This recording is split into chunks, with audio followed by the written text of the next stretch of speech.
Hello mga kamadam Lisa! Ngayon lang po ako kakain. Nagluto po ako ng litsyong kawali. Ayan, litsyong kawali at piniritong galunggong. At meron din po akong ampalaya na pinirito at eggplant. Ayan. At ang sausawang ko patis na maraming kalamansi. Ayan. Na may sili. Yan ang aking food for today.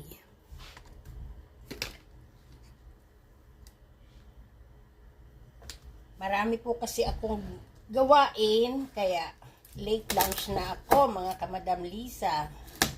Tara, samahan nyo akong kumain. Sarap nito. Gaganahan na naman ako. Bon appetito!